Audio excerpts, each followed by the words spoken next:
Harvard Divinity School. AI and Religion, February 28th, 2025.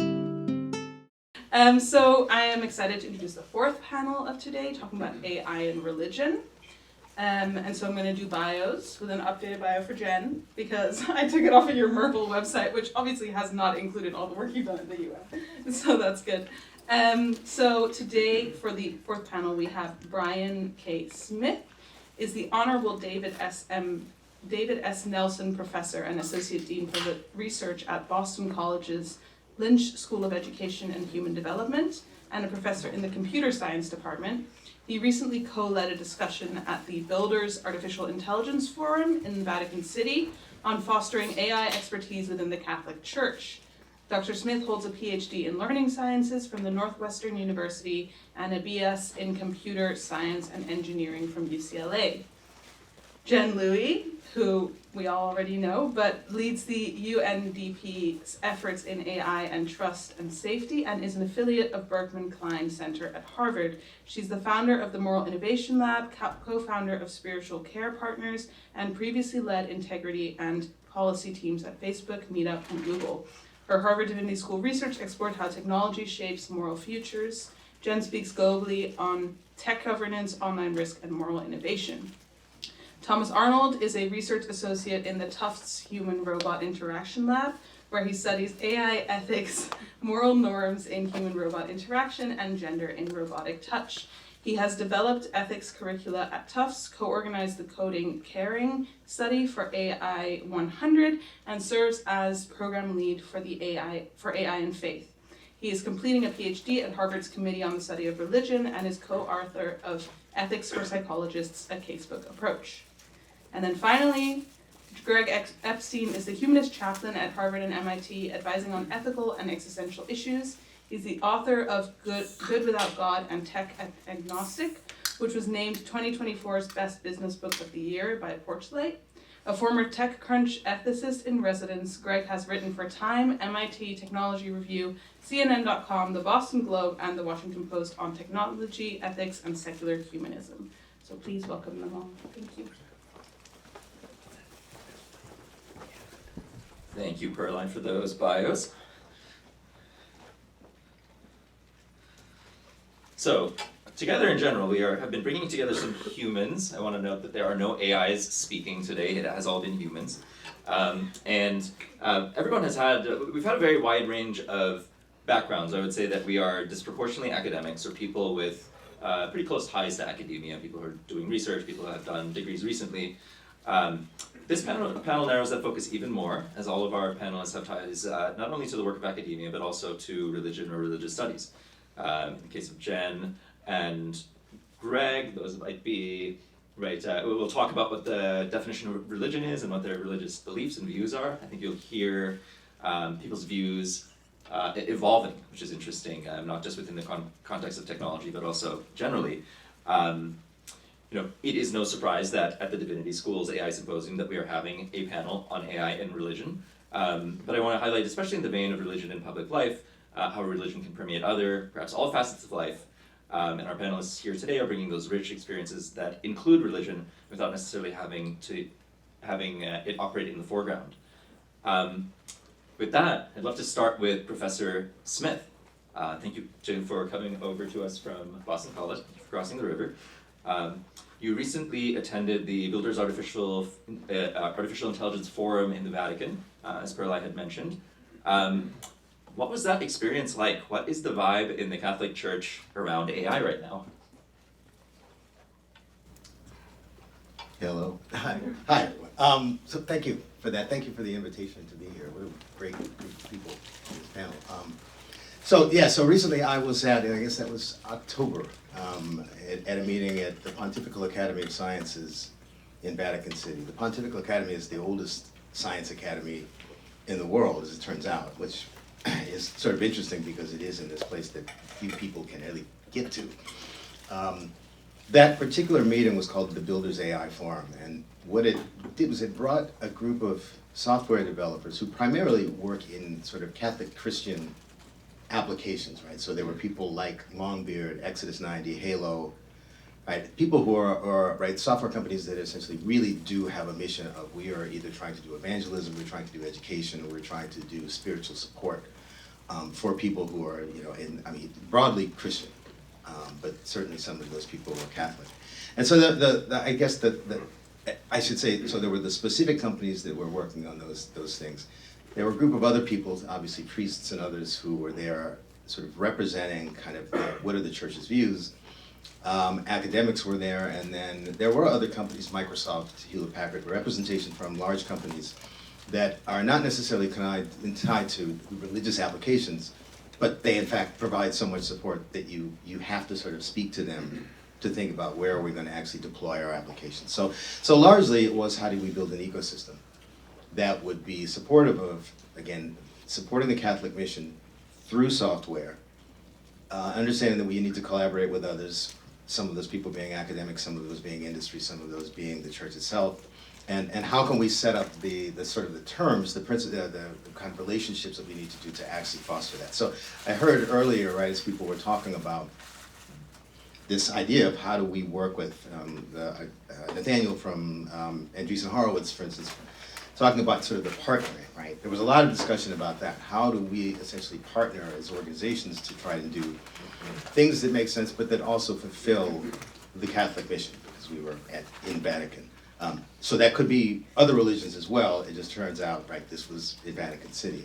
I think broadly that could apply to any religion, and I think people were trying to be very open about what do we mean about spirituality or any of these things, right? Because it was about support for prayer or any other things like that, educational outreach, and then evangelism were basically the three themes of that. So I will say this, what was it like? Well, the Vatican City, again, it's not easy to get into. When you're walking around if you're walking around Vatican City and the Swiss Army come up and they ask you questions, you reply kindly, because they've got guns. They got guns, as I think I said in the Vatican. I was like, okay, you guys have guns that make Texans. Like, yeah, I said it. Anyway, so I was just like, America would be proud of these guns. Like, we love you guys got guns. But that was sort of the broad sense of things, right? And we came away from that trying to, again, set up sort of the first kinds of talks about what would that mean to actually do these kind of collaborations. And second, there were, more discussions about different units, like how would we think about software, how would we think about deploying software, testing those things, finding out who are the audiences, things like that. AI, of course, came up a lot because it was, nowadays, almost anything when you say software, AI is going to be somehow, if it's not there already, it's going to be the next step. And so those discussions about how the church wants to think about AI and what does it mean in terms of the value system that it brings to that, the morals and the ethics that the church brings, right, was also a huge part of that conversation.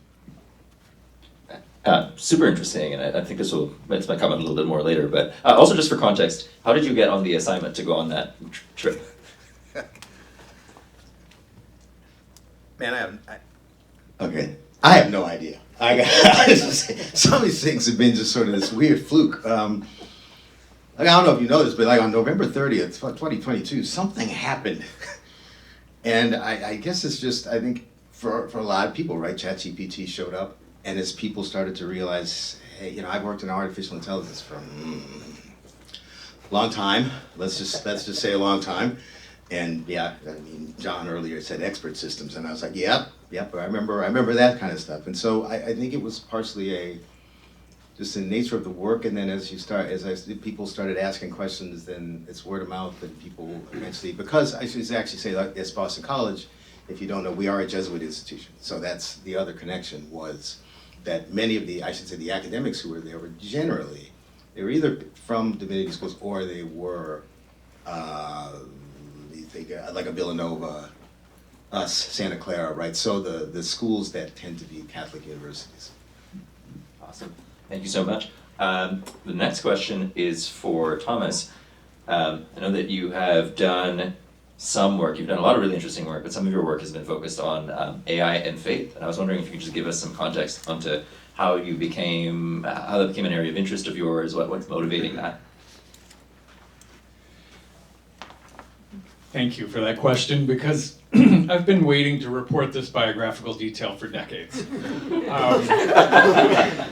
is your moment. This is the moment. Rockefeller 2. Rockefeller 2, if you don't know, it's about 150 yards that way. I attended a talk in the late 90s where robotics and religion was the subject. I had nothing but disgust for the topic and the discussion, the climax of which was a Methodist minister who shall go unnamed to my right saying, I could absolutely imagine a robot baptizing someone. And I can absolutely imagine baptizing a robot. That sent me up to my dorm room at Rockefeller, and it was a difficult 2 hours of trying to grapple emotionally. Well, why was that so wrong? And I say that not just to unload that upon you, but I think when it comes to connecting AI and faith, I think we do have to think about bodies and thinking about bodily reaction, thinking about disgust, thinking about taboo, and not just staying there. I'm so grateful to be here decades later to have people and colleagues to air this out a bit, both because those intuitions can, I think, be onto something, and because I think they can be misshapen and formed by certain cultural traditions, some of which we may want to hold at arm's length and rethink. So I was contacted a few years ago by some folks who had worked at Microsoft who wanted to have a group who could talk about AI and religion, because in their tech work they did not find it was often they couldn't talk about their own faith life, they couldn't talk about what AI might mean for faith. And I, through some connection, kind of like I get the flukiness of it at random, someone said religion and robots, there's this guy that is at Tufts Robot Laboratory, but he's from religious studies, and I don't know how he got there, and I don't know what he's doing, and I don't know what perversity might be involved, but he's in there. And then, so they contacted me, and I've been working with a network of people who is now widely international, thankfully, with multiple religious traditions, around, okay, what does this mean? And I'll just end with one example of a research group I'm a part of where we're looking at compassion. What is our ideal of compassion? And because of the way that people are starting to introduce the idea of AI, what is compassionate AI possible? You can think about my experience of baptism, like coming, those memories coming up.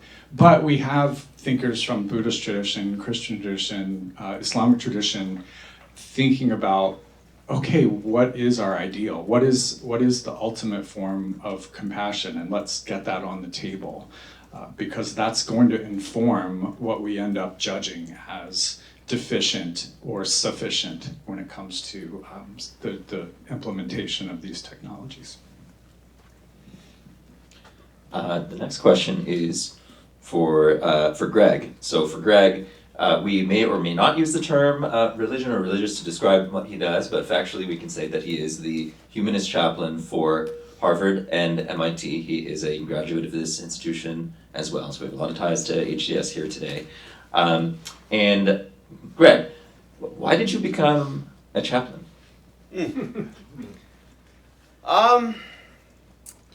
Let me think. I mean, there's why I became a chaplain then, and there's why I'm still a chaplain.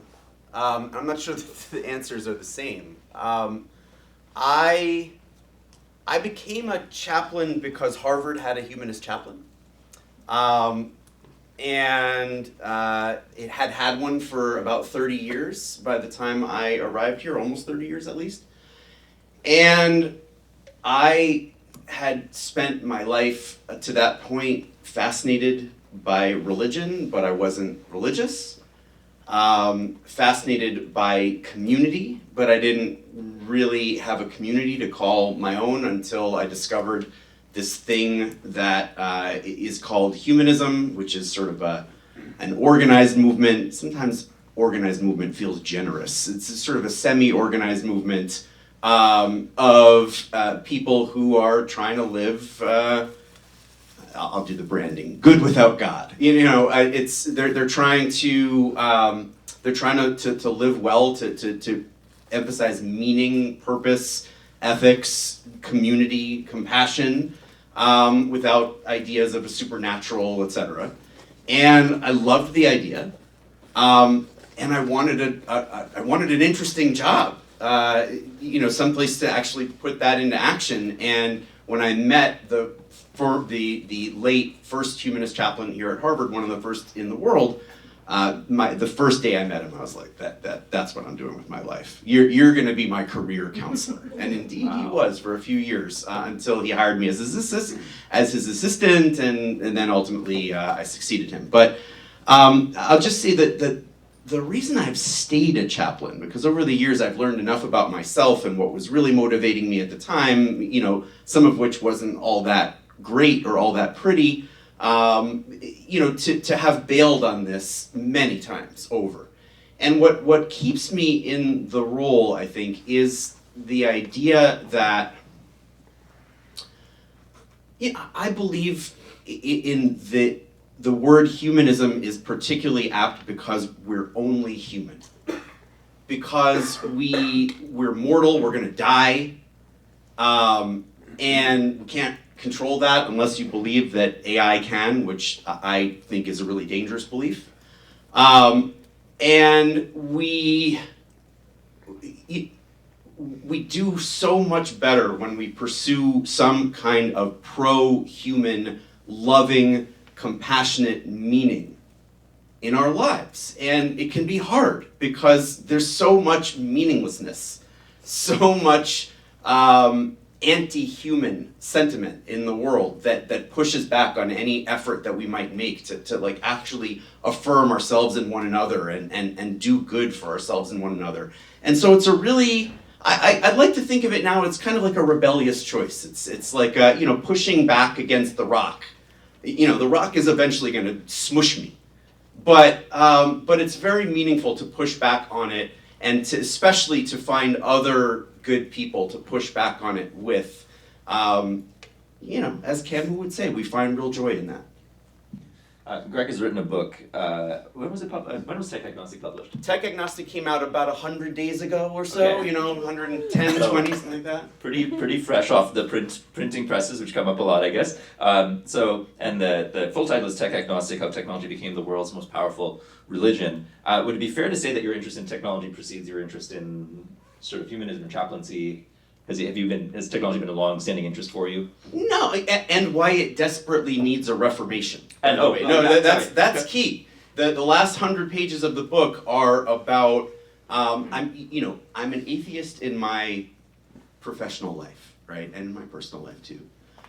In the world of tech, I'm just an agnostic because some people say they're building gods, literally so. I mean, for all intents and purposes, I can't stop them and I can't prove that they're not, right? But I'd say, at the very least, I want to be quite agnostic and skeptical of any such claims, and to wonder, as I would with any religious claims about gods, what's in it for you that you're so confident that this is going to be a god?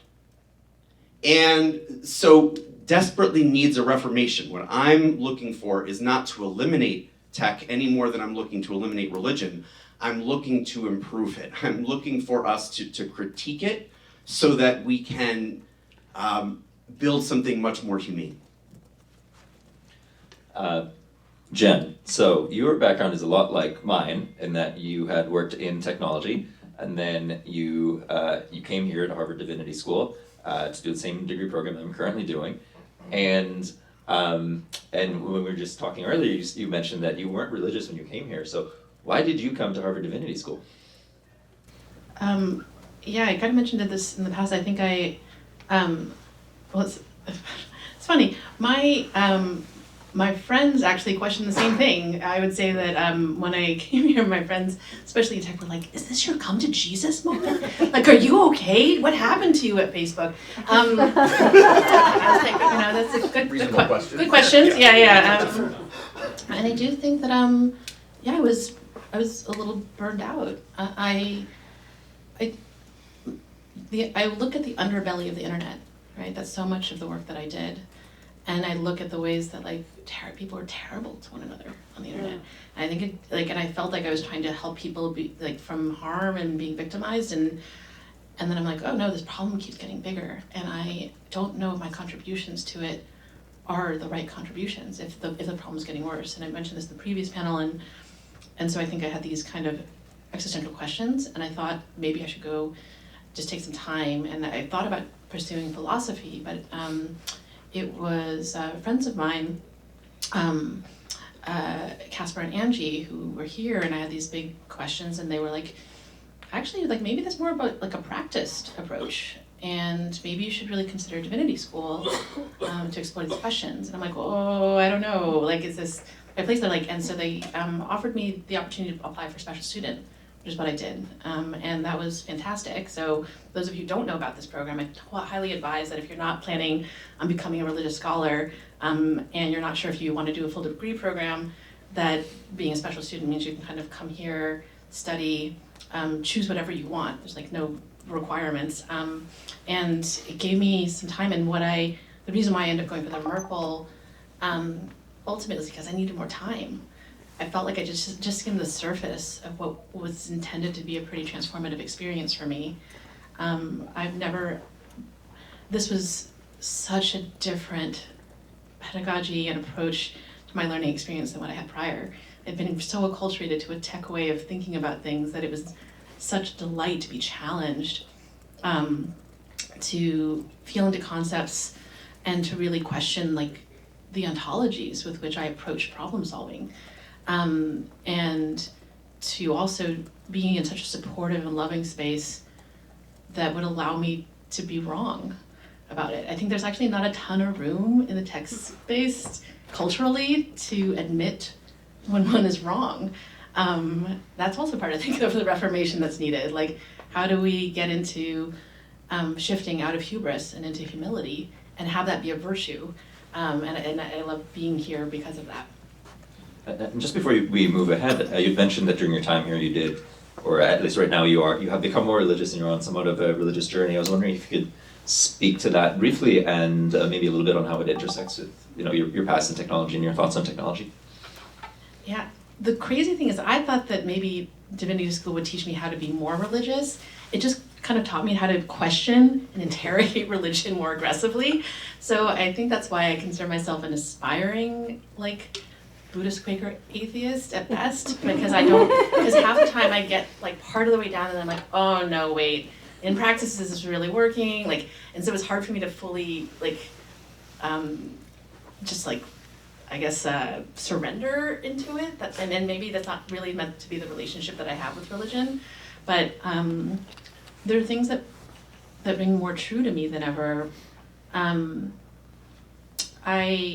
I think as I get into proximity with people's suffering, and I think that some of the posture of like chaplaincy is so beautiful because so much of the tech world for me has been like, do I work on this problem? Is this a priority? And is there a high return on investment on doing this? Like, can I actually make an impact on this in a certain amount of time? And what's so interesting about being at divinity school is like, I'll meet people who are just such fundamentally brilliant and good people, but the work that they do, these are huge human problems. They have not had answers to them that have been clean, nor do I necessarily know if we will make a huge impact on some of them in the ways that we currently measure. So I have friends who have been working on poverty for 30 years. I have friends who have been working on abolition for 20 years, right? But it doesn't mean that you don't show up for the problem. You have to just keep doing it. And I think that's kind of like shifted my mentality, which is why I'm like, oh, this is what religion teaches us. These are innately huge human problems, and that sometimes it is not about getting to a solution. It is actually just showing up for the problem and also just facing other people's humanity and holding space for it. Like, what I love about some of the principles as I understand them about chaplaincy is just to bear witness and hold space. Not to like sometimes I'm not looking to be doctored. I don't need a diagnosis. I don't want to be fixed.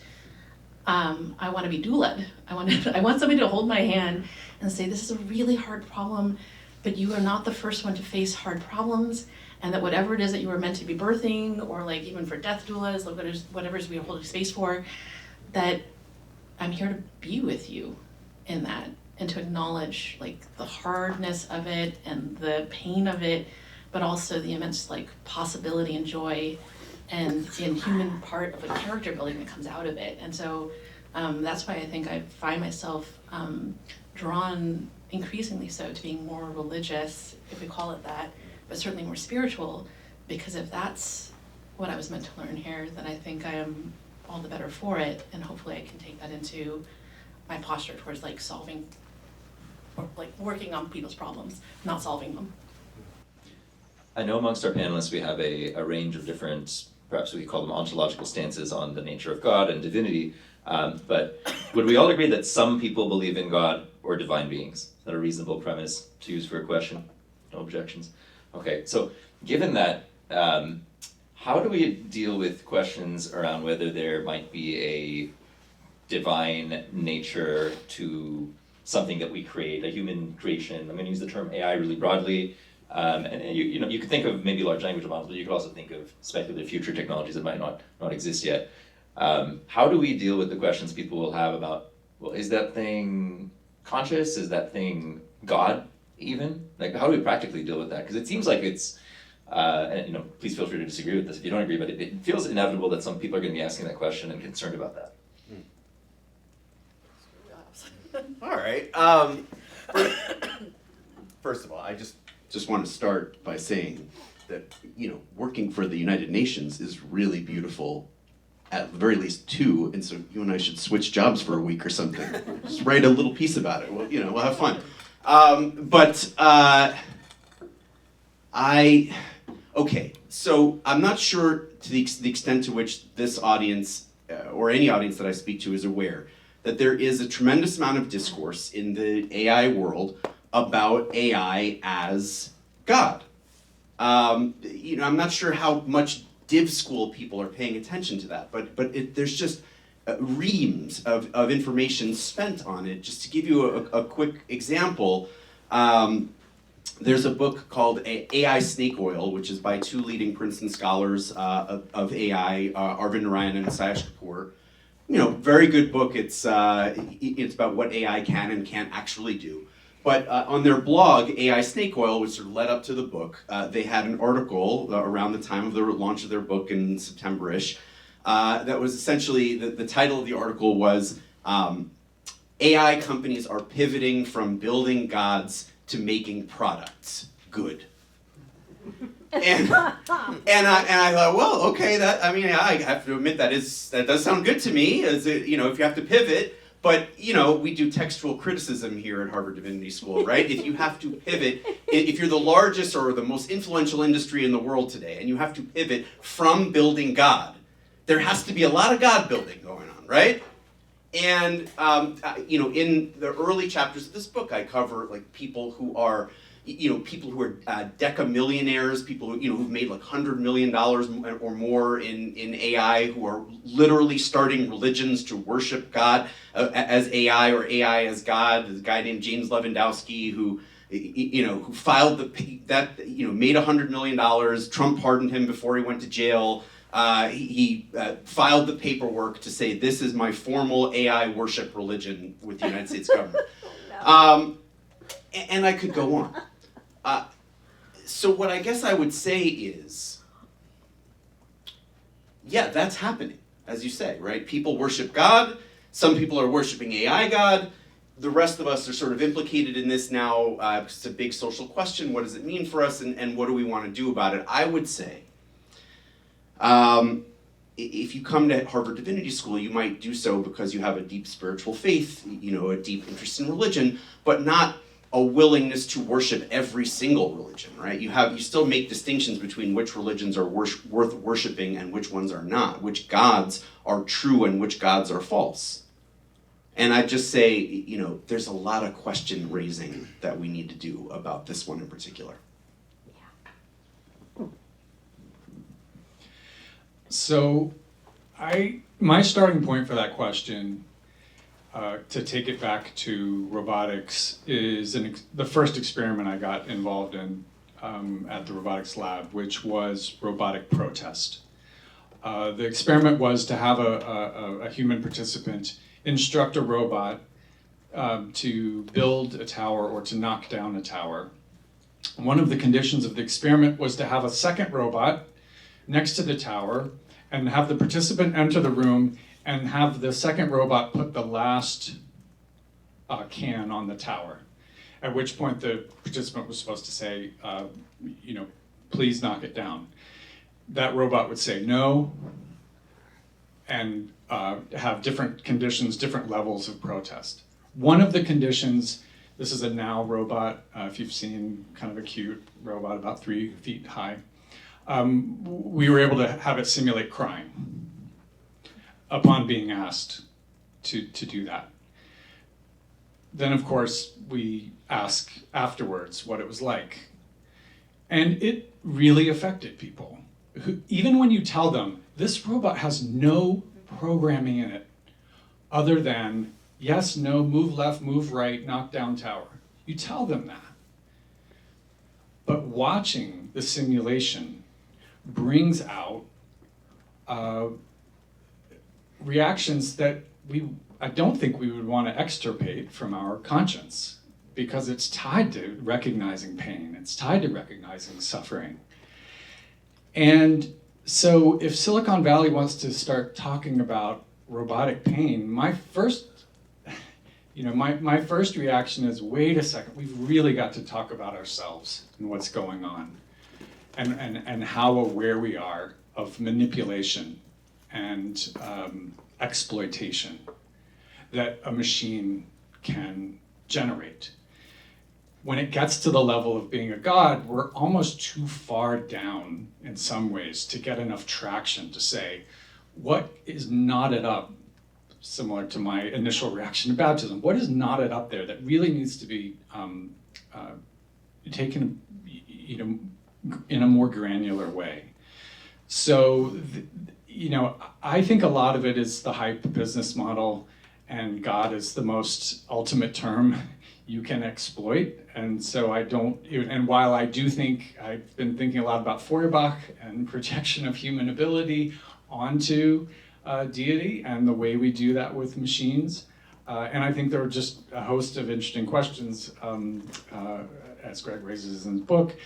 But I do keep coming down to some of these bodily realities and realizing that you can you can already start to manipulate and guide things when the technology isn't that complicated. And so that's what I would put as a red flag, or just a little bit of a parable around what we're thinking about technology and how we're projecting it. Professor Smith, did this come up in the Vatican conference at all? I was just wondering it sounds like a lot of people were sort of shilling their software products to the Catholic Church. But there was partly, certainly there was that, but there was, one panel that was on more about AI and consciousness, but this sort of came up, right? And I guess the discussion was around, this artificial general intelligence and whether or not that's would that ever be, what would that actually mean, right? And some of the points that you've been raising, right? How easy it is for people to anthropomorphize the technology in such a way that first off it just becomes like, well, it's like a human. And then by extension, you start to then build up, well, if it's kind of like a human, at what point does it become godlike? And at what point do you start to worship? It was interesting, I don't remember if it was that meeting, but I do remember a meeting that came up where the question was, would you baptize the LLM, essentially, right? Because if it asks to be baptized, and some people in the room said, well, if it wants to be, my thought was like, I don't know that I would throw water on a large language model, but that's that perhaps shows the importance of embodiment and why you would. But yes, that is certainly one of the issues that I think people are talking at those meetings at the Vatican and other places, right? That people are talking about with no good answers. My own sensibilities about that. I think we would probably all agree, right? It's going a little too far in terms of. I mean, I like the way you put it, Greg. Sort of like, well, what is it that what's in it for you when you have to make, or even as people make predictions about, right? I mean, it'll be. I think artificial general intelligence. I think we're going to have that in. 3.72 years. 3.721. Wait, I'm going to revise that. Maybe 3.9. And I even wonder with those things, like, why do people do that? It's important to make predictions in some scientific fields, right? I would like to know when the next viral outbreak is going to happen. But things like that is sort of like, I'm not sure why. There's something to me weird about those kinds of predictions that's tied into this notion of we're trying to sort of build, that where people think we're trying to build something perhaps that's bigger than ourselves. And how long do we have to get until we get this sort of godlike thing that then either takes over or that we worship or anything like that. But it is certainly concerning that, and I've heard the same kinds of things where people have talked to me about, like, yeah, well, we're God building. And I was like, really? I don't know. I mean, like, my Roomba still can't figure out. So I think we're a ways off before we get there. But we'll see.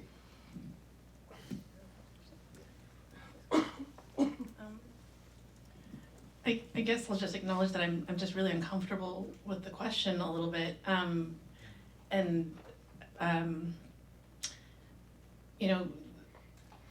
here at like interdiminishy studies and other things, it's kind of you evaluate religion not just through God but also like through his congregants, through divine experience. Took this class that Michael Ferguson teaches on neurospirituality. And so really just like do we have neural networks that lead specifically humans to being adept to having divine experience?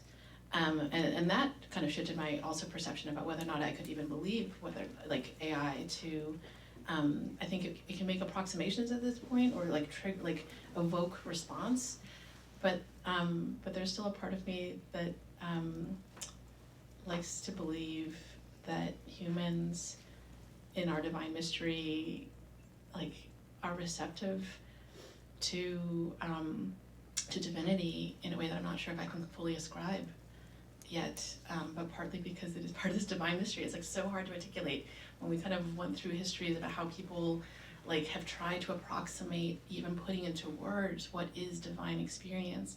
It is so transcendent that we kind of approximate towards synesthesia or other things. It's not fully encapsulated in what it is that we can communicate at this moment in time. So I'm not sure how to translate that yet into AI. But do I think that AI can somehow reflect back to humans or evoke things that are similarly transcendent? Possibly. I haven't fully tested it yet, but I think it makes me a little uncomfortable because I think it leads us to a certain kind of hubris. And for me, it's somewhat antithetical to my own, dare I say, religious values. I've seen some note-taking amongst the panelists, and I just wanted to create some space for sharing any thoughts or anything that might have come to mind before jumping into another question, if there is anything. Well, there's a lot of hubris. I mean, if anything, just emphasize that. I loved what you just shared. And I just wondered, by saying, is there some hubris rather than a lot? Is that I sense this sort of diplomacy in that. But I don't know. But anyway, I just really glad that you took the journey that you did from within that world into this one. And I'll add that prophecy. I'll add, so at Harvard Divinity School, I remember learning about prophecy in a couple different ways. One is prophecy is a good business to get into, right? You want to predict the future. People might be able to pay you a lot of money for that, in case you're wondering, how am I going to earn a living after that? Predict the future. But if you do try to go into that line of work, don't predict what's going to happen tomorrow. Because people will be able to document that, that tomorrow will come, they'll call you out on it, you'll be like, oops, I screwed up, and then you're out of luck, out of a job. But so you want to predict in like the midterm, longer term, because who's going to remember? But then there's the other sense of prophecy, which I think is much more valuable, which is the idea of speaking in prophetic voice, right? Of prophets as figures at times in the history of religious literature, which I treat as fully literature, not divinely inspired in any way, but still often incredibly valuable literature. Literature to me is all we have, and it's enough. And so they're speaking truth to powerful people. They're saying to the greatest powers of their time, some of these prophets are, some of the most influential forces of their time, that just because you're powerful, just because you're influential, and just because everybody believes in you, doesn't mean you're doing right or doing good. And I would submit to you, and the reasons I got out of my religious, humanist sphere and got uncomfortable to spend 6 years or so working on this book, is because I would submit to you that when I was being educated, I thought of religions as the most powerful communal forces in the world, the most powerful social forces in the world. I don't think that's true anymore. I think the tech companies are the most powerful social and communal forces in the world, and not necessarily for the good. And I think we need people who are willing to do the prophecy work of saying, just because you have the power, Sam Altman, to call this magic and have people believe you, doesn't mean that it's actually magic. He uses that word very frequently, including yesterday.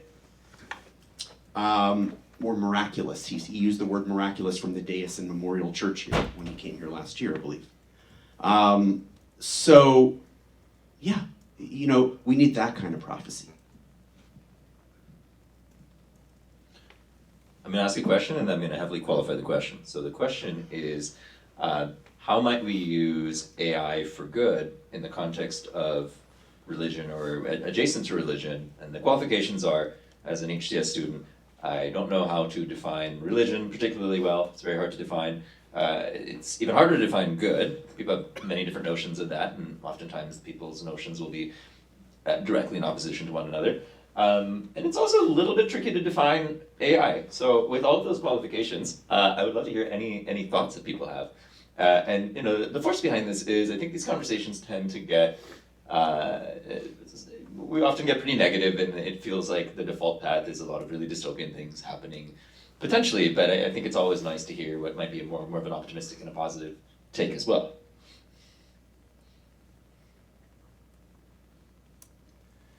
So I'll start with an instance that I learned yesterday talking with a technologist affiliated with Perkins School for the Blind.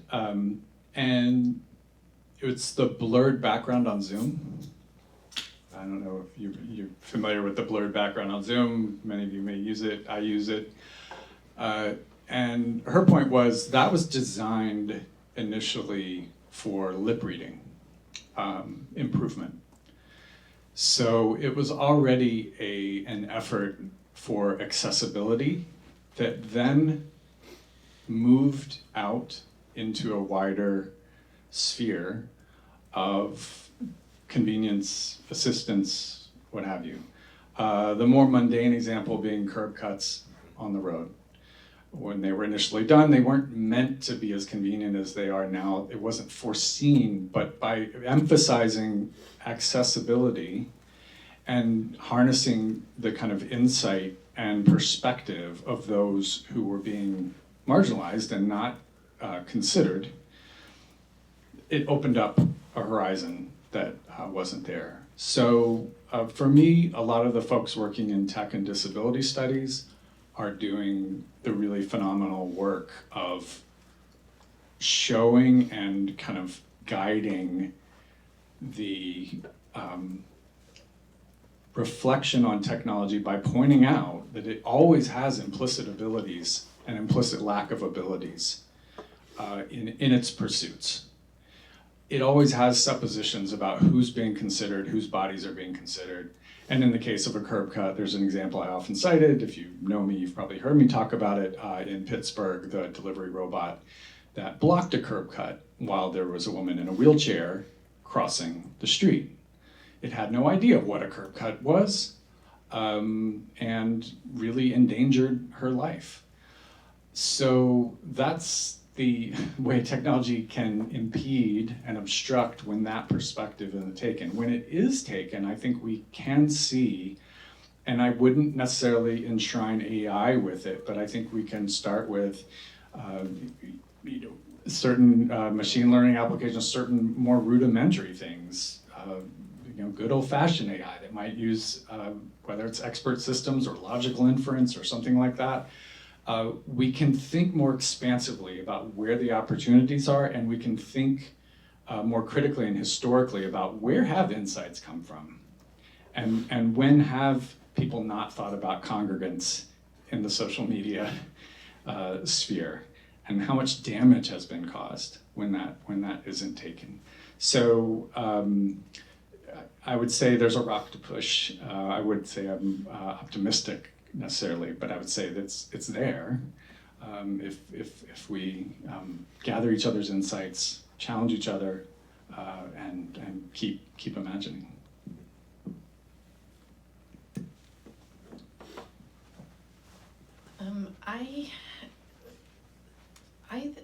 It's funny, so much of AI is about like forward looking, but I think it's so much about the reflection of the entire archive reflecting itself back to us, and what will we do with that?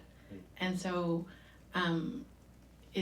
sometimes I look at it, I'm like, oh no, this is disgraceful. This is not the answer that we want. But at least I'm like, but I know now, right? And now it allows some level of interrogation into like, how did we arrive at this set of answers?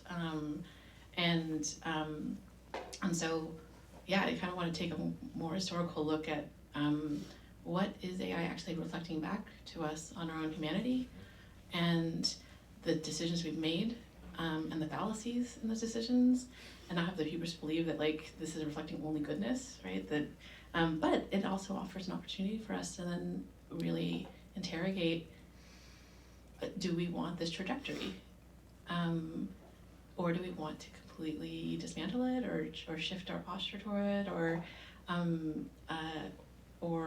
like how do we want our relationship to be with that? And so I think through this like relationality, I guess, like I think AI can offer some really compelling opportunities on how we relate to ourselves and how we relate to others, how we relate to technology as a whole, how we politicize that or not. I think there's just more choices for us to make, but I think I like the opportunity of the interrogation that's happening right now. Amen. I think about, actually I have this hat in my office. It's a bright red hat with white letters. It says, "Make AI great again." People come into the office, you can sort of see where people are thinking one way or the other. But anyway, I do have that hat, and I got the hat, and someone said, "Why on earth?" My wife said, "Why on earth would you get that? And where did you get it?" She's like, "Did you got that on Amazon?" I was just like, "No, for craft, like this is Etsy. You gotta have, this is high art." But no, I thought about bringing it there. But I actually tell people, I said I got the hat because when I was studying AI as a graduate, I went to graduate school thinking I was going to do artificial intelligence, and then ended up at this place called the Institute for the Learning Sciences. And it was the Yale Artificial Intelligence Lab that had moved to Northwestern. And part of the sort of thought there was that the people who had started that lab went, we've done a lot of AI work, and we're really thinking about sort of what does it mean to be human.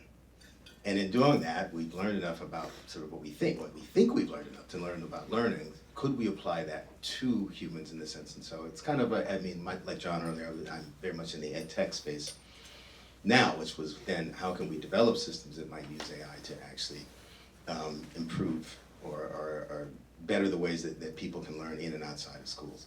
But I think that reflective piece there was something that was part of the way that we used to think about this, right? It was, so I built a program a long time ago. I like to tell people I've forgotten about it because I've been in the learning business for so long, but as a master's project, I built this program that tried to generate film scores. back in the early 90s. And so I tell people now, it's like, I forgot about it. I'm like an OG, I'm an original generator. But it tried to generate film score, and it did a horrible job. I mean, the music was unbelievably bad. But that wasn't the point. The point was actually, it was so bad that it was really about like, wow, look at the wonderful things, the creative process that composers go through. And that listeners, how do we understand it, right? That was part of the reason about trying to build that particular program, was to sort of understand something about what I learned from that were what are our limitations, right?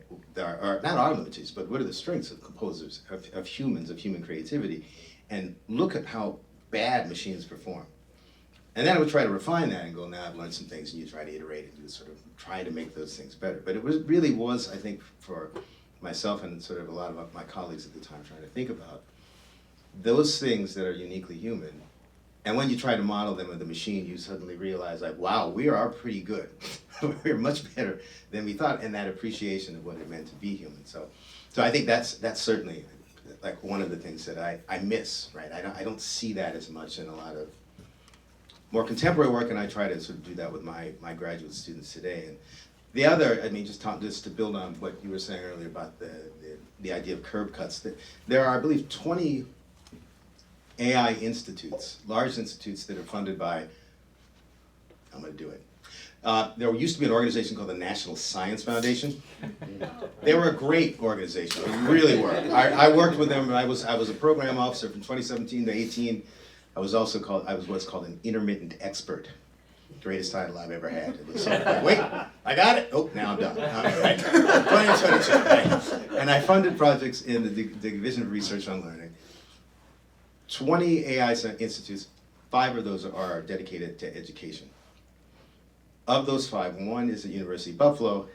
I'm not supposed to say it's my favorite, but it's kind of my favorite. It's my favorite because it deals with speech-language pathologies, right? It's about young kids who have some kind of speech or language things that are not to the so-called norm, right? And it's a very small population if you think about the population of kids in the United States. But it's exactly that, right? When I saw what these researchers were doing, I was like, that has the potential to make an enormous impact, because you're dealing with a group of people who actually are small. I mean, they're not the sort of average, but by developing for them, can you get the next curb cut? Can you get the next closed captioning, right? Is there something there? And I think even in that case, they've got some really fancy AI stuff that they started with, and then they realized as they talked to actual people, they went, we don't need the complexity. This doesn't have to. We can make a difference with relatively simple solutions. And part of that is working in partnership with actual practitioners, actual parents, actual communities, right? And trying to do that development, right? And so once they started to do that, the whole landscape of how they were using AI changed. And I think, again, those are powerful examples of what can you do to really sort of to make a difference and for the benefits of humans as opposed to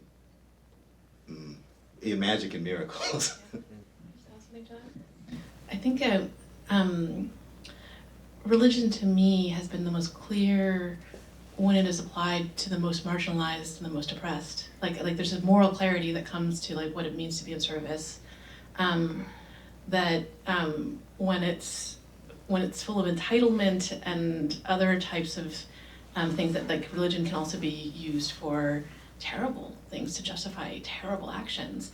And so I think that we might relate to all of these things similarly, that religious studies have a lot to teach us about how we navigate through those things and what it means. And so I think these moments of good feel clear because when you sit with other people and have proximity to people's pain and their suffering, and what you're speaking to for these examples are injustices, right? Like they're just fundamental injustices, like cannot cannot be in the world or belong in this world, and so in some ways I'm like, oh, those feel like clearer things to solve. It's the stuff that gets muddy for me around is when it's just solely cerebral fascination. Like when we're just kind of like in awe, but only from like up here, but not like in here. And also like I'm trying to figure out like what it reflects back to us. Like my sister works in art for the disabled.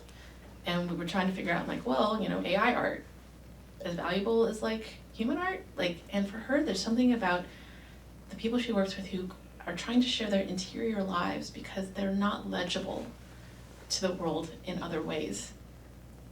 Like, most of them live in group homes, they've been housed, but and I was trying to figure out, like, why do you have so many celebrity clients? Like, why are people so interested in your organization?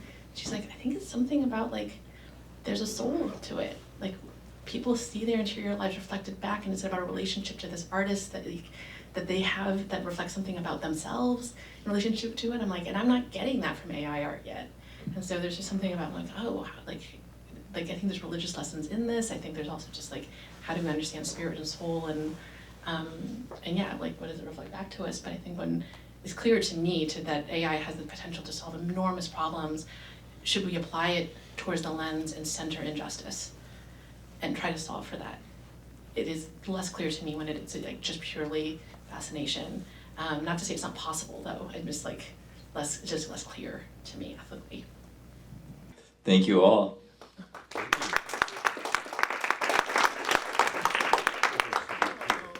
Sponsor, Religion and Public Life at Harvard Divinity School. Copyright 2025, President and Fellows of Harvard College.